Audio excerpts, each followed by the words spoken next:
트래블콕.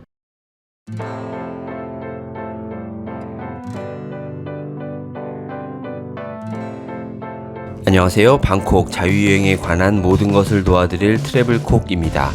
태국 또는 방콕 하면 떠오르는 이미지들이 여러 개가 있겠지만 그 중에는 강에서 작은 보트를 타고 물건을 사고 파는 모습, 그리고 기차가 위험하게 통과하는 작은 시장의 풍경도 있으실 거라고 생각합니다. 태국에는 여러 개의 수상시장이 있는 걸로 알고 있는데요. 그 중에서도 제일 오래됐고 또 가장 유명하다는 담넌사두억 수상시장, 그리고 조금 다른 분위기의 반딧불 구경으로 유명한 암파와 수상시장이 방콕에서 한 1시간 30분 거리로 바로 근처에 있습니다.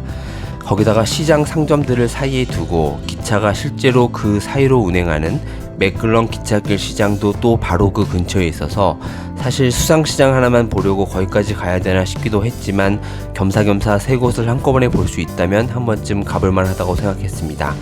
그래서 국내 여행사들 상품으로 먼저 알아봤는데 가장 많은 프로그램이 있는 몽키 트래블 포함해서 이 세 곳들을 다 가는 상품은 없었고, 유일하게 클룩이라는 최대의 글로벌 현지 투어 업체에 그런 상품이 마침 있었는데요.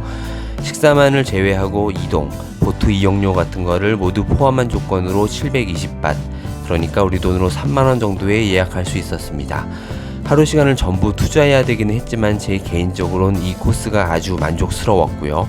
오늘은 그 상품 기준으로 이 세 곳들을 소개해 드리려고 합니다.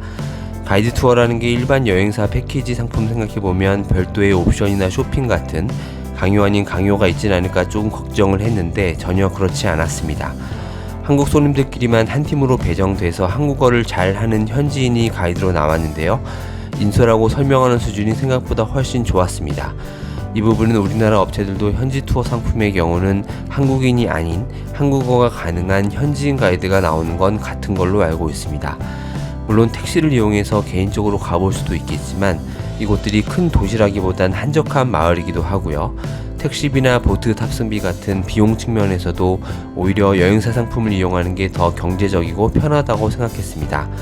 클룩의 공식 미팅 장소인 BTS 빅토리 모뉴먼트 역에서 아침 8시 반에 모여서 좀 작은 버스를 타고 한 1시간 반 정도 만에 담넌사두억 수상시장 먼저 갔다가 맥클런 기찻길 시장, 그리고 마지막으로 헤어질 때쯤 암파와 수상시장까지 들렀다가 리턴하는 코스입니다.